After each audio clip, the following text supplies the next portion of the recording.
And we are back. Daily 620. We're going to finish up this game real fast. Sort of see things from Oz's point of view and see how experientially it looks from the Protoss side of things to close things out. And we'll watch another game as well, just to sort of see another variation in another light. So when we head back into the game, we have seen Polt go for, again, around 10 minutes, racks 4 and 5, around 13 minutes, racks 6, 7, and 8. It will be much earlier.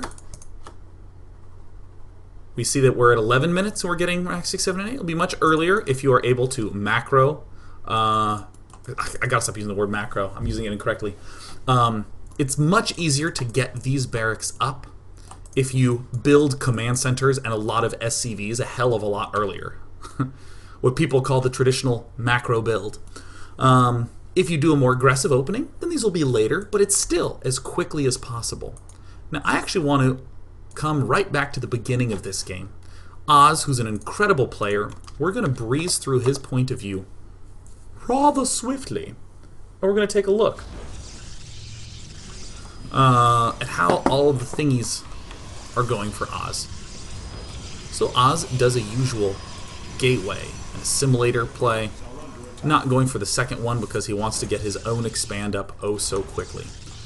Even getting it before the cybernetics core. Wow, that's super early. Generally, this benefits Protoss quite a lot to get this Nexus up that fast, because not only do you get the probes up early, but you get the chrono boosts up early, so you actually get quite a big gain from that. Feels good. Feels good when it happens. So yeah, Oz sends out a Stalker and a Mothership core. I mean, this is just smart play all around. If the Stalker encounters units, then the Mothership core can pull back. If the Stalker stayed at home, then it wouldn't be able to encounter units. Good shit, good shit. Spots everything that's going on while getting up, wow, a very early forge to get those super mega early upgrades. Oz has both gotten away with a very early expand, a very early forge, and pretty damn early assimilators. Man, I would say that Oz is looking very good. Oz has even spotted the 3cc play, so Oz now knows how much more he can get away with. Right? This looks great from the Protoss side of things. Here's when we start to see all them corners get cut. Twilight Council going down. Why Twilight Council? This is going to be for the upgrades. Robo goes down-o. Blinko. If we're going to get this early of a third, we're going to be vulnerable to Draps. So we want to try to counter the Draps. Draps, Draps, Draps. So I mean, I would say this looks pretty good. Like, as a Protoss, I'm feeling happy, right? Oz got a good gateway count up. He's already got his third running. I mean, he's going to be hitting 66 workers very soon here. Nothing's invaded into his main base thus far, except for a factory. I'd like to note that right now the barracks are already done. I'd like to note, remember how I said that you have to actually take map control as Polt? Look at the way Polt's done that, just sending a single worker up here, sweeping around with these, and we see the effect on Oz's side of things.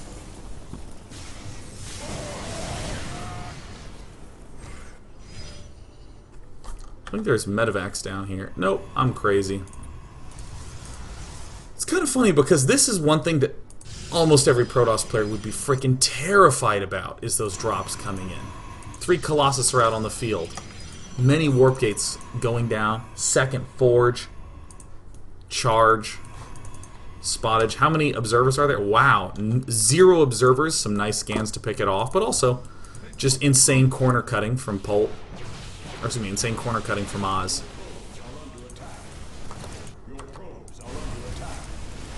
And then all of a sudden a single drop comes into the main, decimates our key buildings. As that's going on, we managed to crush this force. Normally, you don't see a Terran player just do a drop in a game. and then get into amazing shape. Normally it's lots and lots and lots of repeated drops. All over the place, in many different arenas. The Polt, like, literally never stops flooding with tons of Marines. He has, like, a lot of army up here that he's unable to do that much with. And still, we're actually going to see him win this with power overwhelming mode. Again, Oz is a really, really sick player. Set himself up to be in, like, a beautiful position. And then is just getting overrun by bio. Notice that it's not a bunch of Vikings flooded in and picked off the Colossus. It's not Ghost landing the perfect EMP. It's mainly just a lot of stuff. So to talk about this from Polt's side of things, we looked at it from Protoss, and it looked like it was going fine, and then suddenly it was like a total mass collapse. We did one attack at the very end where we got overwhelmed with bio. Power overwhelming mode indeed. Indeed. Let's see here. What awesome stuff happens. Yeah, so in terms of Polt's army movement, Polt doesn't have so much that he can't lift up and run away. This little detritus that gets left behind, the larger that is, the more incorrect your army sizes were. A mostly Marine force is great for this because you can snipe little things and pull back, but mostly rallied back here. One thing that I haven't talked about at all is zealot counterattacks. Is a pylon up here doing a whole bunch of counterattack stuff. Well, great. Polt just rallies back to his base. And because we have so many barracks, feeling fine. Base is under attack. So if your opponent didn't actually get any Phoenixes, you can actually just park right down there. We asked the question, how does Polt's style translate to a map where drops work very nicely? Oh god, I hit the wrong button. Works fantastically. I'm going to open up this unit tab so we can once again see that there's really not a lot of medivacs out on the field, just 4. We don't need tons of medivacs to do aggressive dropping. We just need 4 to do a killer drop. In the production we still see it favors bio above all. Not favoring this sort of production of the non-stop Vikings. It's always favoring the bio. And thanks to the fact that Polt was able to clear everything out by using his initial group, not to attack, but to get map control. To get that map control up. That's what's really letting Polt succeed here. So he sees the army move out. That's the trigger that causes these to move up. You can just park here if you want. Base is under attack. And hey...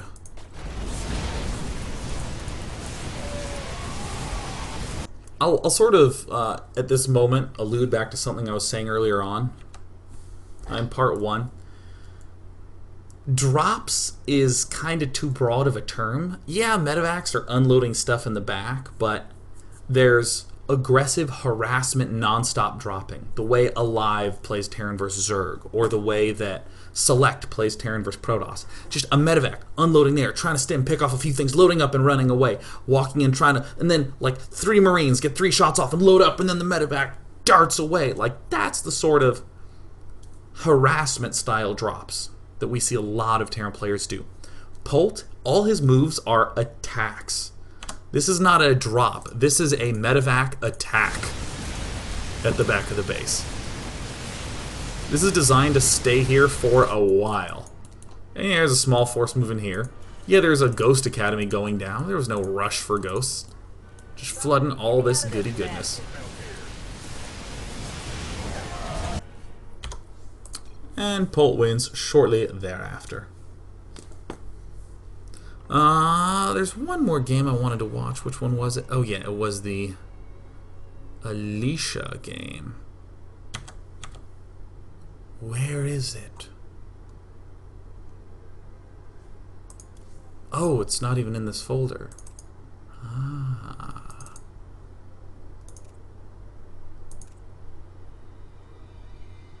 No, not that game. Not that game. Where is it? Where is it? Ah, it was not on... It's not Alicia, it was Akalon Waste I was thinking of.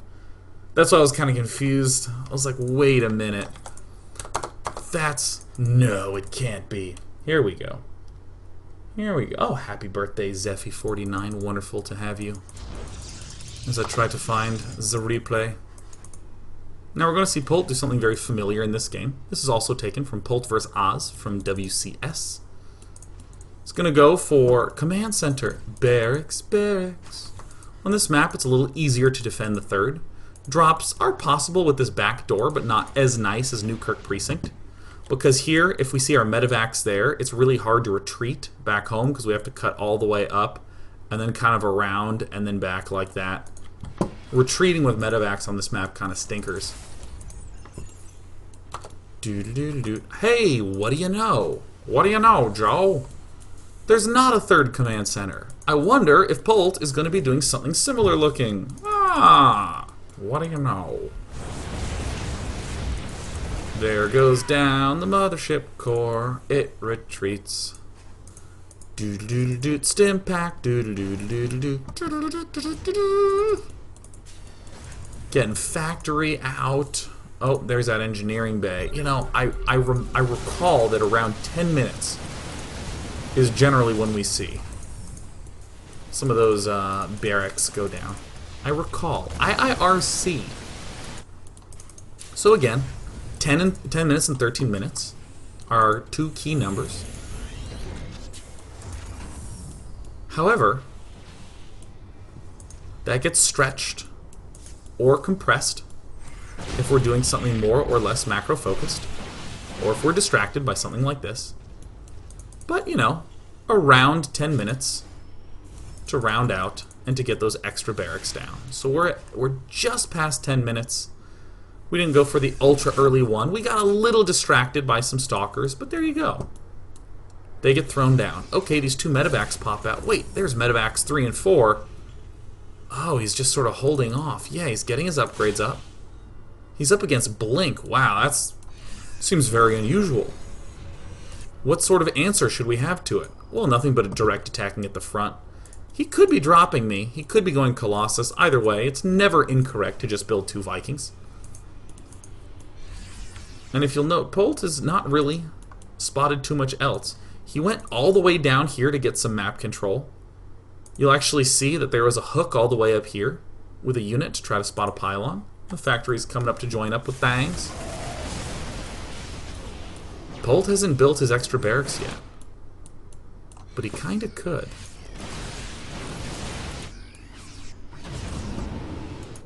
Only time this drop actually goes up into the main base is when this army is pulling way back to Polt's base. This is the first time we've seen Polt do an early drop, which is one of the big reasons I wanted this to be the last game we looked at.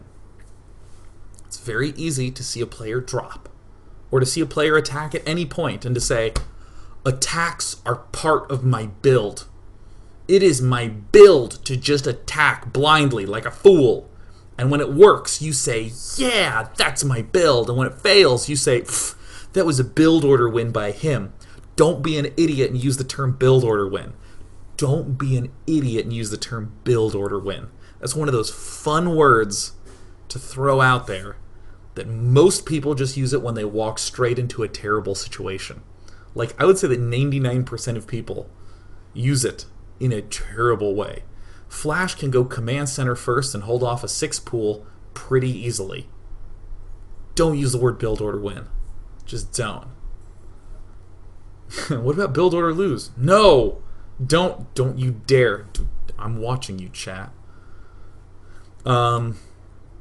This attack. Why is this attack happening? Because Polt just saw an opportunity. Again, this is the last game because you've seen so many games where Polt never dropped. He just didn't. He just did big attacks at the front because you wait for an opportunity to occur. You don't just, well, I'm just going to try to make the opportunity happen. If it doesn't happen, then David Kim. I heard that David Kim and Dustin Browder got together and put destructible rocks on the minimap, and that's why I got a build order loss today. So he dropped, killed a pylon, killed some zealots, killed a gateway, and got the hell out of there, man. Base Or is as we would under say it in the attack. South, we got the hell out of Dodge. Nyah, nyah, nyah, nyah, nyah. Okay, great. There's that second starport coming up. Seems fine. We were in a little bit of a dicey situation where we needed some Vikings for defense, but I once upon a time heard something about the 13-minute mark. Base is under attack. Once upon a time I heard that around the 13-minute mark, Polt is always getting barracks 6, 7, and 8. Oh, and one of the most standard openings, 10 and 13 tend to be the perfect times to describe Polt's set of timings. Upgrade complete. Alright, well, enough of that dropping shenanigans. Polt's going to move around. He's going to check. He's going to get map control. He's going to move around. You see? How many Vikings does he have? 6. How many Vikings is he producing? None. 0. He totally can afford it, but you know what? Medivacs. Medivacs seem to make a little more sense for my gigantic frickin' bio army. Polt's macro is actually slipping a little here and there, but man, does this guy know how to attack? Jeez. Makes this look so easy in every game. Look at the production tab. Favoring bio. No ghosts, no Vikings, no other such things. Just attacking and attacking. And all the nice wins. Let's take some brief questions.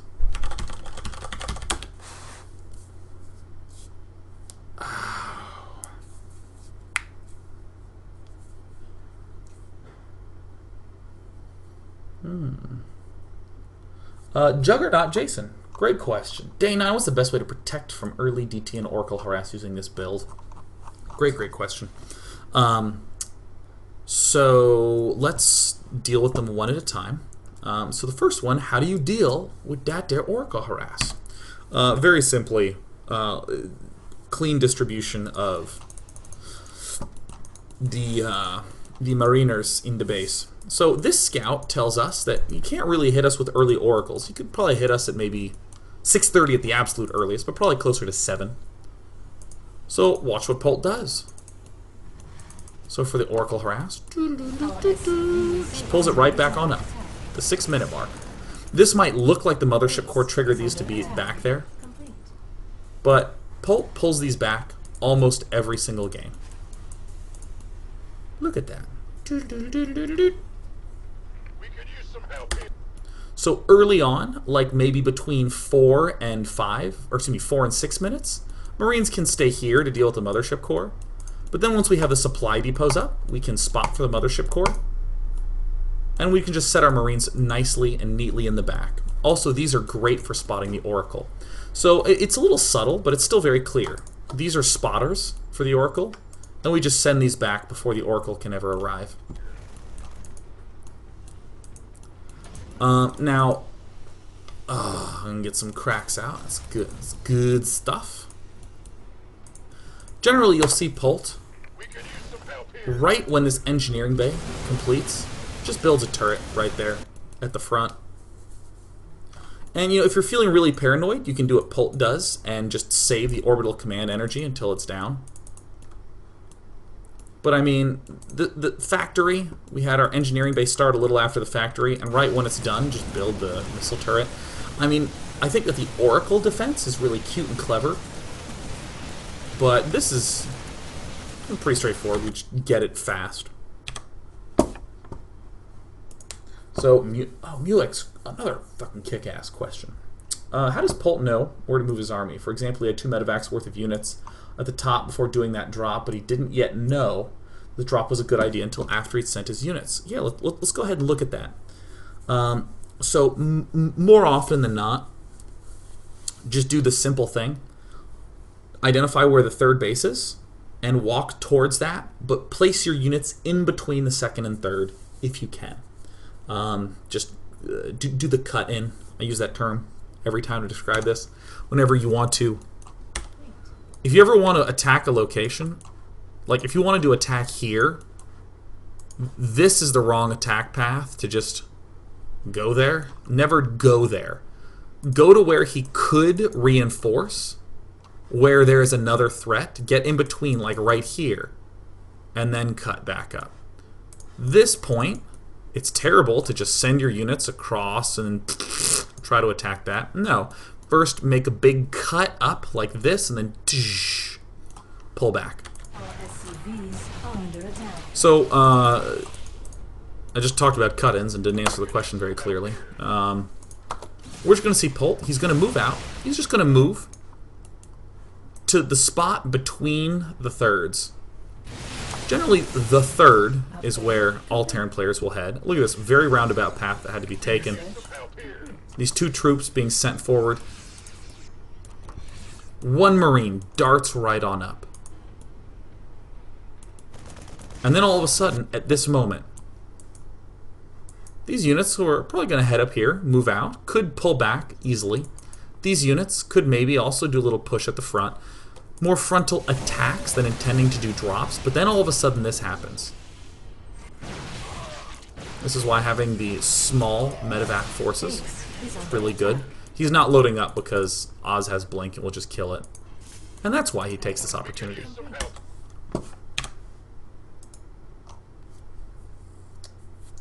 Let's see here.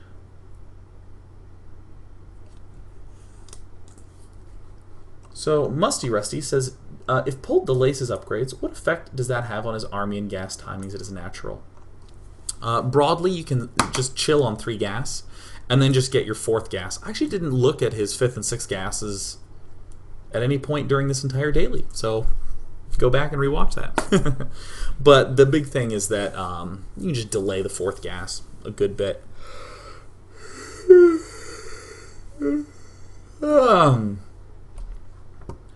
Archon Rush says, Day 9, we saw almost no immortals in these games. Would early immortals help stave off the larger marauder army? I mean, certainly they'll deal damage, but I don't actually know. Jesus. That eyeball is not happy at all. You know what? We're just...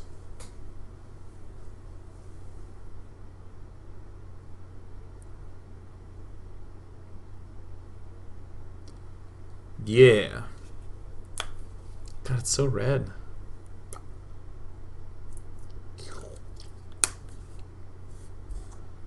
Should probably go to the optometrist. Get investigated.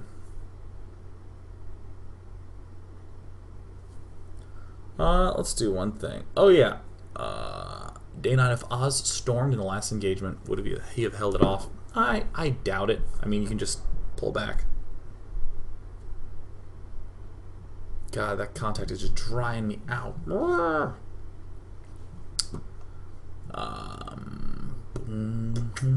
Cyborg Gamma says, Day 9, if Protoss decided to do a high zealot count, Colossus push around 13-minute mark, how would Polt's style do? I'll take this as the last question.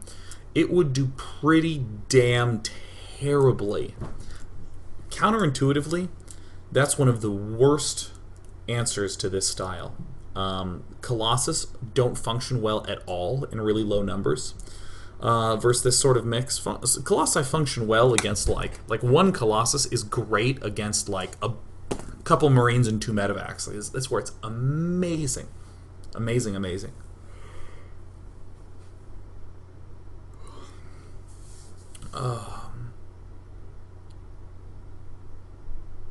Getting distracted. You know, okay, it would do terribly. Look, okay, here's one thing that I don't understand. This is something I truly do not understand. Is this way that folks say things by phrasing it in the negative as an accusation as opposed to an inquiry. So, for instance, instead of saying, hey, Day 9, would you play, or would you consider playing Half-Life 2 on a Day 9's day off? People say, why don't you play Half-Life 2 on your day off? I don't understand. People put it like that a lot. Like, I just saw someone say, why don't you get LASIK.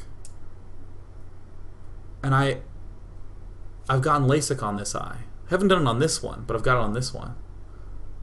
I don't understand that. Well, it makes sense to say something like, why isn't Oz going for earlier High Templar? I think that makes a little more sense than that.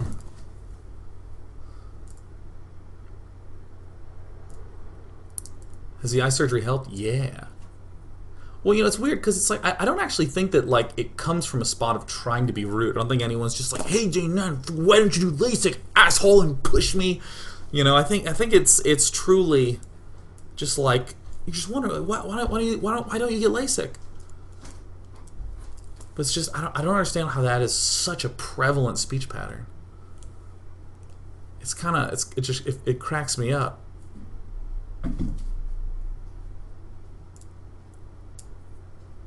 Also, I'm surprised at how often people speak in hyperbole. No one ever speaks reasonably. No one will ever say something like, yeah, Diablo 3 is a great game. I was disappointed that I couldn't play it for 500 hours like I played Diablo 2, but I had a lot of fun for like 15 or 20 hours. I'm just like, that was the worst game release in the world. Talk about a catastrophe. They sold 12 million copies. Oh, I can't believe it was worse than World War I. That game. It's so hyperbolic. All right, I'm gonna go play some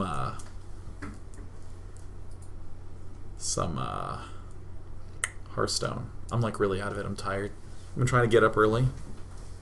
It's not good. I think 9:30 is a good time for humans to get awake. 8:30 is fucked up, man. Don't do that. Don't do that shit. I'm gonna go. Have a great day. I'll see you tomorrow.